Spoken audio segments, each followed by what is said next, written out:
ये वर्मा स्टूडेंट जो कि क्लास 8 का है। बहुत ज़्यादा इंपॉर्टेंट क्वेश्चंस आपको मैं तैयारी करवाने वाला हूँ।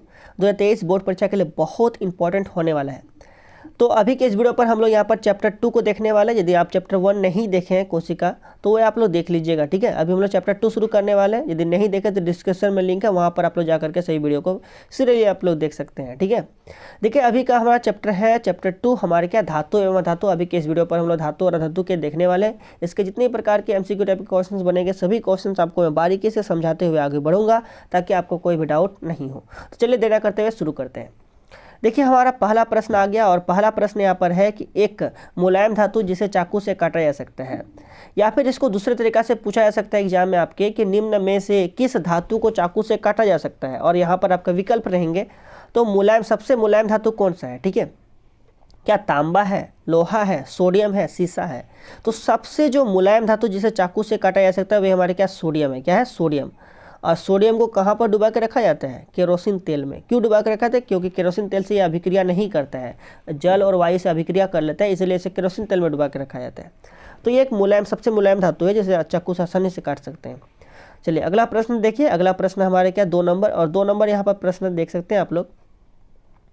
चलिए 2 नंबर यहाँ पर देखिए प्रश्न हमारे क्या कहता है। 2 नंबर प्रश्न है कि एक उच्च आघातवर्धीय धातु जिसका उपयोग खाद्य पदार्थ को पैक करने के लिए किया जाता है। देखिए आप लोग मिठाई वगैरह ये सब आप लोग खरीदने जाते होंगे तो आप लोग देखे होंगे कि वहाँ पर जो है आपको एल्युमिनियम का फोil में आपको मोड़ करके देता है, कुछ भी नाश्ता वगैरह खरीदेंगे तो, है ना। तो आखिर यहाँ पर खाद्य पदार्थ को पैक करने के लिए किसका उपयोग किया जाता है, तो एल्युमिनियम का। आखिर एल्युमिनियम का ही प्रयोग क्यों किया जाता है, क्योंकि एल्युमिनियम जो है ये हमारे क्या सबसे ज़्यादा आघातवर्धनीय है। आघातवर्धीयता मतलब क्या होती है कि इसको आप पीट पीट के पतली चादर में आसानी से बदल सकते हैं, इसीलिए एल्युमिनियम का उपयोग होता है। विकल्प संख्या क्या हो जाएगा, 1 नंबर जो है हमारे क्या हो जाएगा, सही हो जाएगा, एल्युमिनियम। अगला प्रश्न देखिए। अगला प्रश्न 3 नंबर, और 3 नंबर यहाँ पर प्रश्न हमारा कहता है एक अधातु जिसमें चमक होती है। बोला एक अधातु जिसमें चमक होती है, एक अपवाद है, ठीक है। एक अधातु का नाम बताना है जिसमें क्या होती है, चमक होती है। देखिए तो आपको बताना है कि एक अधातु क्या है जिसमें चमक होती है। क्या कोयला में चमक होता है, अधातु बताना है। देखिए कोयला नहीं होगा, आयोडीन होगा। यहाँ पर क्या होगा, आयोडीन होगा, बिल्कुल सही। आयोडीन हमारे क्या एक अधातु है, ठीक है। क्या है, अधातु, लेकिन उसमें क्या होती है, चमक होती है। बिल्कुल विकल्प संख्या 2 जो यहाँ पर सही है, आयोडीन होगा, ठीक है। चलिए अगला प्रश्न देखिए। अगला प्रश्न हमारा 4 नंबर। 4 नंबर यहाँ पर प्रश्न है कि धातुएं उष्मा की ब्लैंक होती है। देखिए धातु, जितना भी धातु है उससे हमारी क्या होगी, धारा प्रवाहित होगी, करंट प्रवाहित होगा। और करंट प्रवाहित साथ ही साथ हमारा उष्मा भी प्रवाहित होगी। जैसे कि आप लोग तावा में जो रोटी पकता है तो रोटी तो आखिर हमारे गोल वाला भाग तो हम पकता है, लेकिन उसका हत्था जो होता है ये भी गर्म हो जाता है, क्योंकि ये जो है रोटी जो पकता है तावा, ये हमारा पूरा मेटल से बना हुआ है ना। तो ये उष्मा का भी क्या होता है, सुचालक, उष्मा का भी चालन करता है, इसलिए हम लोग कहेंगे सुचालक। क्या कहेंगे, सुचालक, जो चालन करता है, सुचालक। तो धातुएं उष्मा की क्या होती है, सुचालक होती है। विकल्प संख्या 1 जो है हमारे क्या है, सही है। चलिए 5 नंबर प्रश्न देखिए। 5 नंबर प्रश्न है अधातुएं उष्मा एवं विद्युत का क्या होता है। देखिए जो हमारा उष्मा और विद्युत को जो प्रवाहित होने देगा उसे कहेंगे सुचालक, और जो उष्मा और विद्युत को प्रवाहित नहीं होने देगा उसे कहेंगे कुचालक। तो अधातुएं जो है, अधातुएं उष्मा एवं विद्युत का क्या होती है, कुचालक होती है। यानी कि विकल्प संख्या 2 जो है यहाँ पर क्या हो जाएगा, सही हो जाएगा। अगला प्रश्न 6 नंबर देखिए। 6 नंबर यहाँ पर प्रश्न है कि धातुएं सामान्यतः किस रंग की होती है। देखिए धातु जितना भी है वह सामान्यतः अधिकतर जो आप देखेंगे वे हमारा भूरा रंग का होगा। किस रंग का, भूरा रंग का। यानी कि हमारे विकल्प संख्या 4 जो है यहाँ पर सही है, भूरा रंग का होते हैं, ठीक है। चलिए अगला प्रश्न 7 नंबर देखिए। 7 नंबर यहाँ पर प्रश्न है कि वह कौन सा अधातु है जो विद्युत का सुचालक है। वह कौन सा अधातु है जो विद्युत का सुचालक है, आपको बताना है, ठीक है। अधातु है लेकिन फिर भी वह करंट धारा प्रवाहित करता है, तो वे हमारे क्या, ग्रेफाइट आप लोग देखें पेंसिल में लगा होता है जिसके माध्यम से आप लिखते हैं, है ना। तो वो कौन सा अधातु है जो विद्युत का सुचालक है, तो वे हमारे क्या, ये प्लास्टिक, इससे ग्रेफाइट हो जाएगा। ग्रेफाइट जो बिल्कुल यहाँ पर सही है, इससे हमारी धारा क्या होती है, प्रवाहित होती है। 7 नंबर का 1 नंबर विकल्प जो है हमारा सही है, ग्रेफाइट, ठीक है। चलिए अब 8 नंबर प्रश्न देखिए। 8 नंबर यहाँ पर प्रश्न है कि धातुओं में ऑक्साइड होता है। देखिए धातुओं के ऑक्साइड जो होती है ना, वे कैसा होता है। देखिए धातु जितना भी है उसका ऑक्साइड हमारे क्या होगा, क्षारीय होगा। क्या होगा, क्षारीय। ऑक्साइड मतलब क्या, जब धातुएं जो है वे हमारे ऑक्सीजन के साथ अभिक्रिया करती तो एक हमारे क्या बनाता है, उसका ऑक्साइड बनाता है, उसी को कहते हैं ऑक्साइड। तो ये धातु का जितना भी जो ऑक्साइड होगा वे हमारे क्या होगा, क्षारीय होगा। क्या होगा, क्षारीय। और जितना भी अधातु है, अधातु का ऑक्साइड क्या होता है, अम्लीय होता है, ये आप लोग याद रखिएगा। ठीक है, तो धातुओं की ऑक्साइड कैसे होती है, तो वह हमारी क्षारीय होती है। विकल्प संख्या 1 जो यहाँ पर सही है। अगला 9 नंबर प्रश्न देखिए। 9 नंबर यहाँ पर प्रश्न है कि अधातुओं की ऑक्साइड होती है। चलिए आगे यहाँ पर अधातु, अधातु बोलेगा तो क्या करना, अम्लीय लगाना, यानी कि विकल्प संख्या 1 जो यहाँ पर सही है, अम्लीय होगा। अधातुओं की ऑक्साइड होती है तो कैसे होती है, अम्लीय होती है।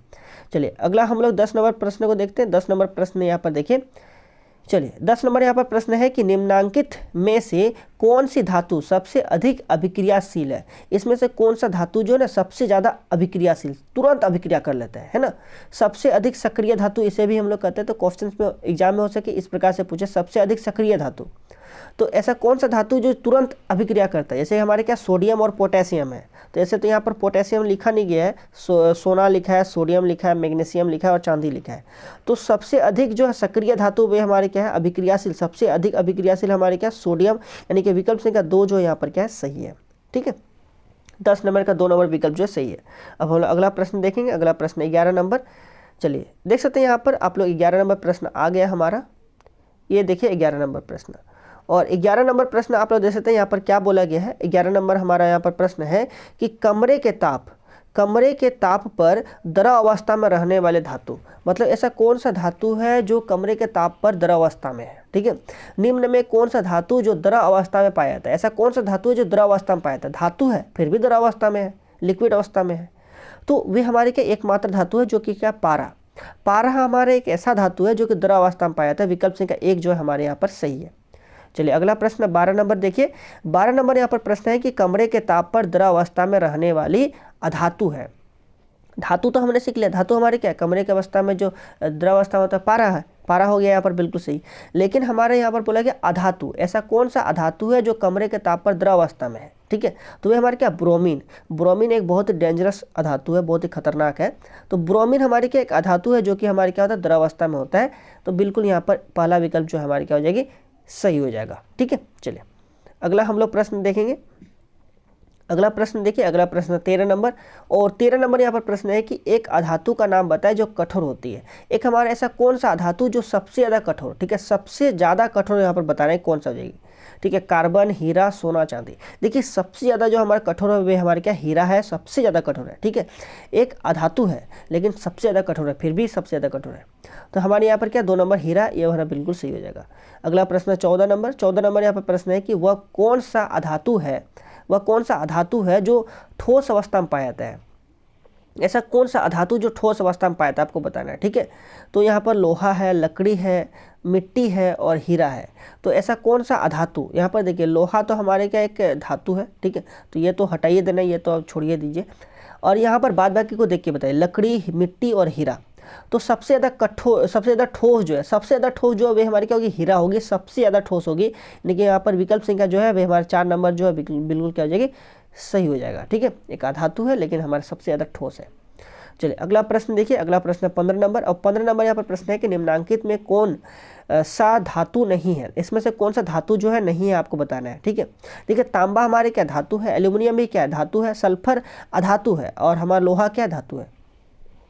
तो यहाँ पर सल्फर जो है ना वे हमारे क्या एक धातु नहीं है। ठीक है, सल्फर हमारे धातु नहीं है, क्या है, अधातु है। यानी कि विकल्प संख्या 3 जो यहाँ पर सही है, धातु ये नहीं है। अगला प्रश्न देखिए। अगला प्रश्न यहाँ पर 16 नंबर, और 16 नंबर यहाँ पर प्रश्न है कि सबसे अधिक सक्रिय अधातु। देखिए सबसे अधिक सक्रिय धातु बोलेगा तो आप लोग बोलिएगा सोडियम और पोटेशियम। ठीक है, और सबसे अधिक जो हमारा सक्रिय अधातु बोला गया है, सबसे अधिक सक्रिय अधातु जो ना वे हमारा श्वेत फास्फोरस होता है। सफ़ेद फास्फोरस जो ना सबसे ज़्यादा हमारा अधातु है लेकिन सबसे ज़्यादा क्रियाशील है, तुरंत क्रिया कर लेता है। तो यहाँ पर जो है विकल्प संख्या 2 जो है यहाँ पर सही है, फास्फोरस। ठीक है, फास्फोरस सबसे अधिक सक्रिय अधातु यहाँ पर क्या है, फास्फोरस है, अधातु है, सबसे ज़्यादा सक्रिय है। अगला 17 नंबर देखिए।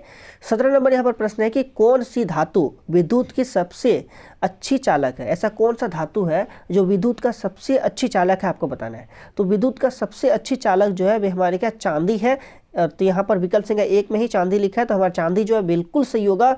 यह सबसे अच्छा जो है हमारा विद्युत का चालक धातु है। ठीक है, तो कौन सा धातु विद्युत की सबसे अच्छी चालक है, तो हमारे क्या जो चांदी।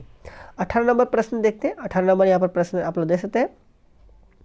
देखिए 18 नंबर यहाँ पर प्रश्न है कि धातुओं का वह गुण जिसके कारण उन्हें पीटकर सीट में परिवर्तित किया जा सकता है क्या कहलाता है। देखिए धातुओं का वह गुण जिसे पीट करके उसे दूसरे आकार में बदला जा सकता है वे क्या कहलाता है। ठीक है, तो वे हमारे क्या कहलाता है, आघात वर्धनीयता कहलाता है। यानी कि यहाँ पर जो है विकल्प संख्या 3 जो हमारे सही होगी आघात वर्धनीयता। ठीक है, और जिसे खींचा जा सकता है तो ज़्यादा खींच सकते हैं उसे हम लोग कहते हैं तन्यता, क्या कहते हैं तन्यता। और जिसे पीट पीट के किसी भी आकार में बदलाया जा सकता है उसे कहते हैं आघात वर्धनीयता। विकल्प संख्या 3 जो यहाँ पर 18 का हमारा 3 नंबर विकल्प सही है। अगला हम लोग प्रश्न देखते हैं 19 नंबर। 19 नंबर यहाँ पर प्रश्न आप लोग देख सकते हैं। 19 नंबर यहाँ पर प्रश्न है कि धातुओं के किस गुण के कारण उनके तार खींचे जा सकते हैं। अभी भी आपको बताता है ऐसा कौन सा गुण है जिसके कारण उसके तार बनाया जा सकता है, पतली तार बनाया जा सकता है। तो लचीलापन के कारण, जिसे हम लोग कहते हैं तन्यता के कारण, उसे जो है पतली तार में बदलाया जा सकता है धातु को, है ना। तो विकल्प संख्या यहाँ पर कौन सा, विकल्प संख्या 1 जो है हमारे सही हो जाएगा, लचीलापन के कारण यानी तन्यता के कारण। अगला हम लोग प्रश्न देखेंगे 20 नंबर। 20 नंबर यहाँ पर प्रश्न है कि निम्न में से किसको पीटकर पतली चादरों में परिवर्तित किया जा सकता है। किसको पीट करके पतली चादर में परिवर्तित किया जा सकता है। देखिए जो हमारा धातु होगी उसी को पीट कर पतली चादर में बदला सकता है। तो यहाँ पर देखिए जस्ता हमारे क्या धातु है, तो बिल्कुल हमारे ये वाला 1 नंबर विकल्प जो सही हो जाएगा। ठीक है, और यहाँ पर फास्फोरस तो अधातु है, ऑक्सीजन भी क्या है अधातु है, और गंधक भी क्या अधातु, तो ये तो हमारा होगा नहीं, है ना, नहीं होगा। तो यहाँ पर कौन सा विकल्प हो गया हमारा सही, विकल्प जो है हमारे क्या हो गया, पहला विकल्प सही है जस्ता। ठीक है, जस्ता जो हमारे क्या एक धातु है जिसको पीट करके पतली चादर में बदला सकता है। अगला 21 नंबर प्रश्न देखिए। 21 नंबर यहाँ पर प्रश्न है कि धातुएं सामान्यतः ठोस होते हैं, निम्नांकित में से कौन सा धातु कमरे के तापमान पर द्रव अवस्था में होता है।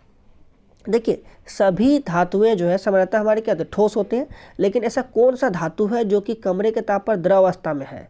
तो ऐसा कौन सा धातु है, मरकरी यानी कि पारा के बारे में हमको नहीं बताया।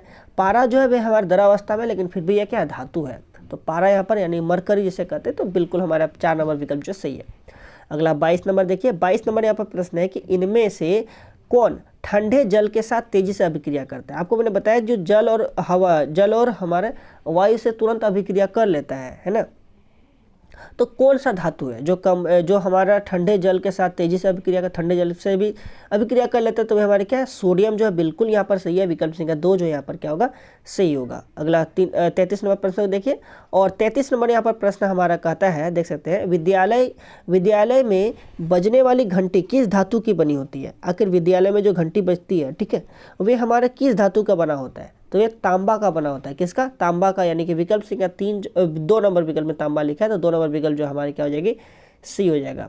ठीक है, 2 नंबर विकल्प सही हो जाएगा। आखिर इसको पीटने से ध्वनि कैसे निकलता है, क्योंकि वहाँ कंपन होता है, कंपन होने का क्या निकलता है, ध्वनि निकलता है, और ये कंपन सबसे अधिक जो धातु में ही होती है ना।